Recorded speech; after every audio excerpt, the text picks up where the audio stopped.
his ground. He's actually able to do so for a decent amount of time. Has to take up like the Flame Cloak. That's get a lot of damage, but here comes the Black Hole.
I'm actually curious if our ticker person is correct, where Lena is only balanced in Southeast Asia. Really?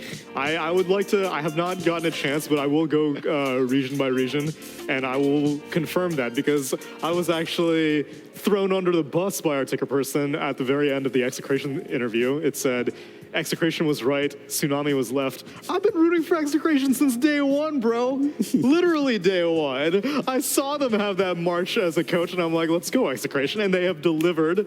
Now I want to see if this Lena thing is accurate, because she has been policing our fight club right now, because apparently she's not very good in-game, at least not today. 0% win rate today. Oof. That's rough. I know. Definitely going to be bringing down that win rate from, what was it, 58 from last time you checked? Yeah, so globally, she currently has a 54% win rate. Ooh. No. She has a 51% win rate. Oh, wow. Yeah. So from Friday, where you saw 58, and we were talking about Fnatic bringing it down, now it's 51. So, yeah, Avery is definitely right. Yes. People are figuring out. Look at that ticker. She's getting calculated. What did Lena do to the underperforming creep? She fired him. Ba-dum. Does this classify as a dad joke? Yes, that's a dad joke. That's definitely a dad joke. But I mean, I'm going back to game one. I feel Jabs and Q, the Thai brothers, they definitely shut down this Lena hard. And Blacklist rivalry didn't itemize to protect the Lena. Because one lasso, game over, right? What would you do to protect the Lena? Lotus Orb, I guess? I mean, sure, but that's still like a 50-50, right? Because you're going on like reaction speed, and that's never really good to rely on. I mean, it's not about, I don't feel like it's about the item, it's about the state of the game. They were getting into 20, 25 minutes without a lead. That lineup, there's no way you go into the game 25 minutes with 1K lead. They had a Spectre TA. They had a structural lead in terms of like towers taken, but net worth. But they're not building on that lead. They're not expanding the map. They're not like choking them out with like a brood axe or taking the. That's why like going for that tier 2 push mid when their Aegis just got reclaimed was a big risk. Yeah. Because like Talon didn't want to fight because the guys Lena has Aegis if you blow lasso and everything. Then it's like then Blacklist starts looking good because they have like this Greaves, all these like aura items that can maintain them during the fight. But with no Aegis, Lena's pretty easy to kill. Yeah. And even, like, Spectre never really felt scared going into fights because Lena was only damage that she needed to worry about. So a hero that would traditionally be quite late game ended up being fairly mid-game oriented. So let's see how Blacklist Rivalry want to win the series now because they have consistently lost game one. I like this ban from Talon. That's their opening, but Blacklist, had a lot of So success. is this like an 8th Lina game? Because they banned Clock and No, MP? I don't think Talon's going to take Lena. And I'm sure a lot of like these teams are going to be looking at statistics and whatnot, and maybe they'll give it a go trying to pull off the Lena. But again, like seeing that huge drop in win rate, it should show. So you think the bans, they are just more like because the opponent likes to open with these kind of heroes? No, I mean you go based on like statistics, right? And statistics show that Blacklist Rivalry, all their wins, their opening was Clockwork, NP, and yeah, sure that one game they had the NP play position 3, but so now it's like you're putting. How much does the human human mind go into it? You can't just numbers. We follow everything in numbers. At some point, that you have to decide with your logic, how much do we go with the numbers, and how much the numbers tell you. You should take everything with a grain of salt. Like you should go like that should be your basis, but you shouldn't just believe it. Okay, I have some actual numbers if you would like. Okay. Because these are actually quite amusing. Okay. I do think our ticker person was fairly accurate. So, Eastern Europe, Lena picked 5 times 40% win rate. So sub 50. Okay. South America picked 5 times 40% win rate. China picked 7 times 85% win rate. But didn't they also like play all their games kind of like ahead of everyone? And Yeah, but then shouldn't they have figured out Lena ahead of they everyone? have that firewall. Like they can't get The data's not getting through. They can't see it. This was my favorite one. North America, Lena picked 3 times 100%. 0.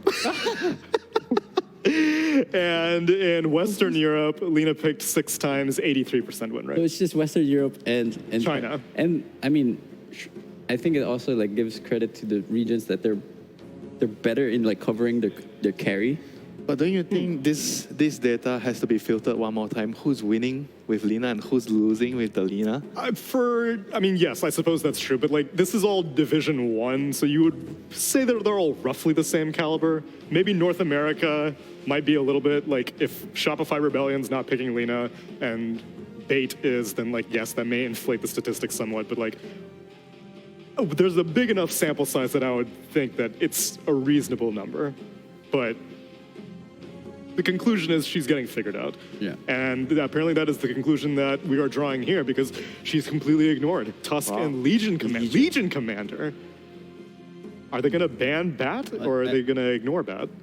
Well, Blacklist Rivalry definitely don't want to pick Bat. Yeah. Because it's never good picking Bat into a Legion. And I feel like this Bat hero is very good against like these single core lineups. So that's why I'm saying, does Blacklist Rivalry ban Bat now? Well, they have a Legion, so You could do Bat mid. I mean, you could. Yeah, but you still have a Legion, Oh, they're like 2 heroes kind of doing the same thing. Yeah. The jump initiation on a single target. Yeah. Okay, fair enough. Pango Monkey banned out, Tiny Treant banned out, and Broodmother and Hoodwink. Bruce Hoodwink, like they destroyed was the a early good game lane, of I Talon. mean, I realize for Talon, they like to open with like a possible Jabs hero, like a flex Jabs hero. You gotta with like those kind of players because you can become less predictable in the draft. Yeah, and it's very, very So interesting. like for example, you look at Blacklist Rivalry heroes. Like okay, we have Cuckoo, we have Tims. I mean, sure, AU can probably play this Hoodwink, but maybe 90% it's gonna be Tims. So now you eliminate those 2 people, and then you focus on like what the 3 people might play. Yeah, but I also feel like it's just very different ideologies. Like one side, so what if you know who's playing what? I have a strategy, I'm going to execute. I don't care if you know what I'm trying to do. And as long as I do my thing, I'm going to win the game, That style only works if you're winning. No, I mean like, because it's like, guys, they haven't figured out a hero. Like, just do it over. Yeah. Right? But if it's like, if you have it always favors the team if you can be flexible. But to be Yes. flexible, you have to kind of be the next level. I mean, okay, sure. You need like players with a certain skill level and to be flexible with the drafts. Sometimes, if your cores, right, your mid laner and your off laner, they don't really share any hero pool, then it doesn't make sense if you do something like this. Yeah? Right. For sure. Yeah. So it also depends on who do you have on your team. But you also agree that like in drafting, you can gain a significant advantage within just drafting itself. Like You mean by being flexible. I think it's just like a different way, you know. It just depends on what kind of players you have. I feel like both ways are good ways of drafting, and you have your idea, and it just depends on what kind of ingredients you have and what kind of players you have. Yeah. I don't feel like, okay, being unpredictable is a definite advantage to the other team where you already know who's going to be playing what hero, you know. Tell that to Wings. That's a once in a generation. No, I know. That's why I'm saying it's hard to be that Yeah, level, it is. right? But if you could pull it off, it's, you know. More often, I see the teams that are trying to confuse the opponents confuse their own. You're not wrong. You're not wrong. They get to second phase and they're like, where are we putting this tiny? What hero am I playing? Like, I don't really want to play bad. Can't you play bad? Yeah, I mean, again, it also goes like the heart of the player. Like, if that hero is like his. and how much do they trust the person drafting? You know, that a lot of this plays Sure. into it. You know, it's definitely not easy to it. It definitely has its advantages of having multiple heroes being played by multiple players on a team. It helps you in the draft for sure. But at the end of the day, it really depends on what kind of players you have. I appreciate that sentiment because as a scrub, I would have just immediately agreed with Mike and been like, yeah, of course flexibility is great. Then nobody knows what you're going to do. But like, if your own players aren't rock solid, Yeah, no, for sure. then yeah, you're just throwing them off. Yeah. Yeah, that's why there has to be like a right amount of balance for the captain, the coach, whoever is drafting. You need to have the right amount of ideas shared between your own ideas and the player's idea, and you have to try to find like a middle ground. Yeah. I feel like it's difficult to be full on player's idea only and just give everyone their comfort pick and full on your own idea. I feel like those two does not really work very well most of the time. You have to find a balance, and that's a very, very tough thing to do. So Spectre against. The Brood, I guess it's just the Brood. Like, No, I I- like Spectre against Brood. Because like they open with the Rubik, right? And then like Hoodwink, sure, Spectre can struggle a little bit, but after the mid game, this Rubik and Hoodwink, it's not gonna be fun. Yeah, they're very bad against Spectre. Yeah. So the Spectre counters are generally like what, life stealer, like core-to-core matchups. What else? Slark, Slug. like all these like tank killers, pretty much. Yeah. Silver Edge Bloodseeker, Bearers. Phantom Assassin, although PA against Legion Commander Yeah. would be pretty rough. But it's like it's hard to like do these core-to-core matchups because like the Spectre's job is to kill the backline, right? Like identify the key hero to jump on and remove him from the fight, and then that usually gives you that advantage in the team fight. So to play against Spectre, it's more of like the idea of how you're approaching the game. It's less so of the core-to-core matchup. You would say how you're choking her off the map, Yeah. how you're taking the towers, because you want to be taking her towers so she can't really farm. Yeah. Yeah, and be balled up that way, even if she goes in the back It's lines. either you play really fast or it's like you all scale or how you control the map. Ember, okay. I mean, it goes well with their draft. They need a Action the Jackson. Yeah, action Jackson. Jackson's Jackson mid. And Carl's probably tired of playing puck. Yes. They're just gonna pick TA again, and I'm gonna get. They're using my counter to like our counter against me, and I don't like it. So yeah, they're removing these carry heroes. Ursa's pretty good against Spectre, also pretty good against LC. Honka. Yeah, so they rate also a higher threat than Lifesteal Slug against Spectre. Maybe just because like And Legion in the The- offlane. Oh yeah, You want that to too. protect her. the scaling is faster. Because like Lifestealer kind of scales pretty garbage. Like sure he. The lane is stable, but later, Like- later on, Because it's you have not this so good. Battle Fury option with Ursa and Slark, obviously. Not only is he good against Spectre, like he can control that map. Mhm. And Kunkka banned from Blacklist Rivalry. It's good against Ember and Brood in the lane. And yeah, I like as soon as the boat comes in, I like they'll do no damage. And pop. Okay. Will Blacklist get baited by Lina? No. No, they've learned. No, No more Lina. I feel it would be a pretty bad decision. So what other mid heroes are there? Are they just gonna put the Tusk mid and pick a support? Since there's no, I don't see any good mid They heroes. do not. They don't see the carry, so they already see the mid. Ooh. So Tusk is mid. Yeah. LC could be mid. I think it's LC mid versus Ember. Ember. Okay. And then Brewmaster against the Yeah. whatever carry that's picked. Jabs is laughing because he's going. So again, the heroes can be swapped, right? So they can just It's still they can The still same- ultimate flex. yeah, Like, the same way. That's how they have been drafting so far. yeah. Is there a possibility for support Brewmaster, Q or Oli? You could, but like against a Brood and a Hoodwink, like he can't really do much in the lane. I see. Yeah, I feel like the Snap and the Tusk are most likely going to be the supports. Very likely. Okay, so for Blacklist, what other carries they have? MK? MK is MK 's banned. out. Oh, It's MK, banned. yeah, okay, 23, forgot. I want a fast carry. Chaos Knight, fast carry. I want faster. PA could be good, but it's going into an LC, and then Right. the LC, Is Bloodseeker that bad? it's decent. Decent, yeah, I think it's decent. Probably It's one of the strong in the lane. Lifesteal. Yeah, okay, yeah, no, that's good. Spectre doesn't really get punished by the. So now, who do you put off lane? So it's a position 5 LC. What? I'll see. Mid Tusk. Mid Tusk, okay. Okay, so Snap Brew can be annoying, but shouldn't really kill this lifestealer in the lane. Yeah, the lifesteal can take the lane, even though the lane's pretty Yeah, strong. I'm kind of curious why. I mean, I guess you can max the overwhelming odds and deal with the spider like that. Like Yeah, but that's not relevant in the lane, though. Yeah, that's not. But he's still strong. He's still going to be strong in the lane. You just get like level one skill point in the third or Moment of courage. yeah, and then you can just right click, trade. Yeah. And then eventually, when the Spectre leaves the lane, you have like level 2 or level 3 points into the. And then you just they can't take the tower. Yeah, you just take the lane, yeah. I mean, it's an interesting idea, but I feel like this game as well, I'm leaning more towards like Blacklist again, like in game 1. Even though they lost the game 1, but I still feel like their draft is overall easier to execute. It's just up to them, you know?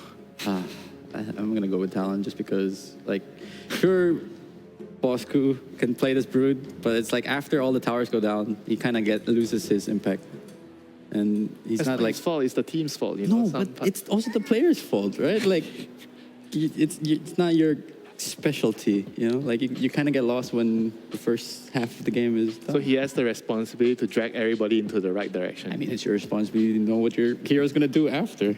Yeah, I mean, sure. I mean, it's true. Gotta be in your comfort zone. A Blacklist rivalry, they're in their comfort zone after losing game 1. They do it all the time. And we'll see how comfortable Cap and Avery are feeling over at the restaurant. Oh, you're looking real cozy. You know, I was sitting here thinking about, I've got Avery, this support specialist, but did you ever play any weird 5s? I don't think you did. Did Talking you play about- some are you talking about Visage? me? Yeah. Is someone else here? What do you mean? I played all the weird 5s. Examples? I loved the Brewmaster 5. Oh, okay. I spammed at that patch, so it was good. I wish it was more viable. In fact, I wanted to play all the weird 5s, and my team never let me. They never. I see. I was playing 5 Mirana years ago. The VODs are out there. And the then VODs are out Snaking there. goes and wins a TI with Yeah, it. Wow, yeah, what a I way to agree. make you look bad. All right, Cap and Avery, game number 2, it's all yours. Sounds to me like you just didn't take enough control over your team. No, I didn't. I take full responsibility. It's sad, but I love the weird 5s. If you have a feel that they're good, then they just end up being good. How do you feel about this one? Not that good, to be honest. That's a different issue. Yeah. I don't think I feel too good about it either. I was down with the Legion Commander mid. I mean, that's like it looked pretty good. lane winning, lane destroying matchup, right? Legion Commander dumpsters Ember. I would have put a mid too. You have good Ember matchup, free duels the whole game. There's no saves. There's nothing that can really prevent it. You Yeah. have some brood auras, but that's about it.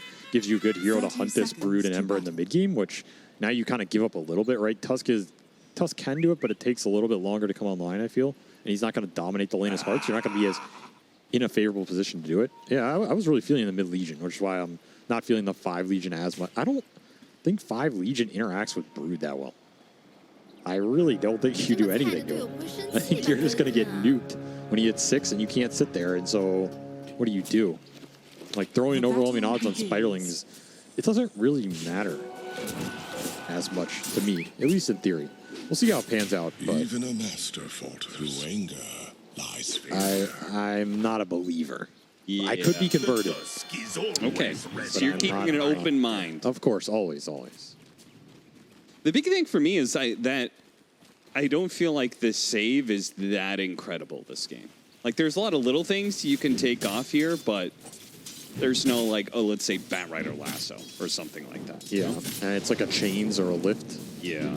The thing is, there isn't even really that good a hero to save either in a way.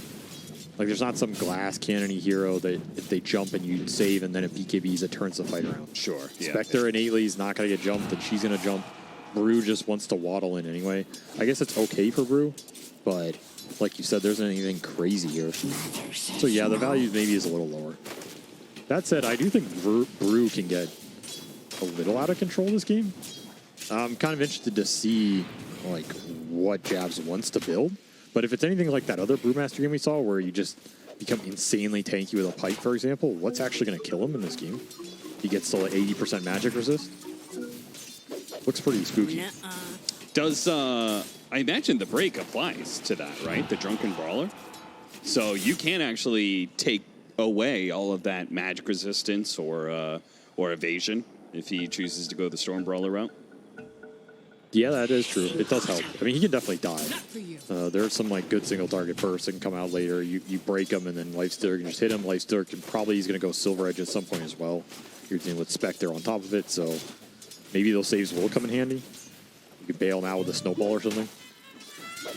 But it's a later pick Brew. I think we will see this Brew become a pretty decent frontline in this game for a while. That said, I can also see this game getting out of hand pretty fast. If Blacklist Rivalry play the lanes well and kind of snowball off the back of this Ember, there's not much control for Carl in this early mid-game. Yeah, especially since it's not a Core Legion commander. Yes. That would have been one of your better answers to that hero. Which is another reason why I would have kind of preferred it, because what is going to stop this Ember is running around, taking runes, and slaying everybody into oblivion this game. Yeah. Not much. And you don't even have sustain spells to really deal with it either, which is another route you can go if you have like these Treants or Chen. They help a little, but Sure, yeah. this is just Legion snap. You just kind of have to fight back, and Ollie's trying to fight back early. He's not doing honestly, these two aren't doing a bad job of fighting against the Broodmother. Both of them are struggling in CS as they are probably hitting heroes more than creeps. I would expect Blacklist to win all 3 lanes this game.